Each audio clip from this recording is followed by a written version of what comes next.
Mapagpalang araw po sa inyong lahat. Ngayon po ay December 17, 2024, Martes. At tayo po ay nasa ikalawang araw ng ating pong pagsisimbang gabi. Ating pong unang pagbasa at pagninilay sa araw na ito ay hinango mula sa aklat ng Genesis chapter 49, verses 2 and verses 8 to 10. Noong mga araw na iyon, tinawag ni Jacob ang mga anak niya at kanyang sinabi, "Kayo mga anak, magsilapit sa akin. Akong inyong ama ay sumandaling dinggin. Ikaw, Huda, ay papupurihan, niyong mga anak ng ina mong mahal. Hawak mo sa liig ang iyong kaaway. Lahat mong kapatid sa iyo'y gagalang. Mabangis na leon ang iyong larawan. Muling nagkukubli matapos pumatay. Ang tulad ni Huday, leong nahihimlay. Walang mangangahas lumapit sino man. Hawak niya'y setrong tuon sa paanan, sa gisag ng lakas at kapangyarihan. Ito'y tataglayin hanggang sa dumatal. Ang tunay na haring dito'y magtatangal." Ang salita ng Diyos. Muli po, isang mapagpalang araw sa inyo pong lahat. Tayo po ay nasa ikalawang araw na ng ating pong pagsisimbang gabi at talagang papalapit na ng papalapit ang ating pong inihintay na pagdiriwang ng araw ng Kapaskuhan. At sa araw na ito, sa panimula, sa unang pagbasa ay narinig natin ang pagbanggit sa pangalan ni Huda, sa pangalan po na kung saan tinawag ang mga anak ni Jacob. Si Jacob at Israel ay iisa at siya po ay nagkaroon ng 12 anak.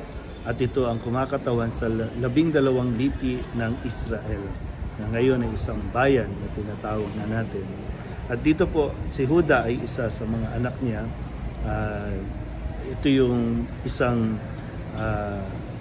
sinasabi sa atin kapag naririnig natin o binabasa natin ng mga sa Biblia. Ito yung mga kwento na kung saan ay talagang panggagalingan din ng lakas, panggagalingan din ng katuparan din ng pangako ng Panginoon na mula dito sa lahing ito lilitaw ang isang hari na manunungkulan magpasawalang hanggan. At ito yung lahi na pagmumulan ni Jesus, yung kung saan siya maa-associate.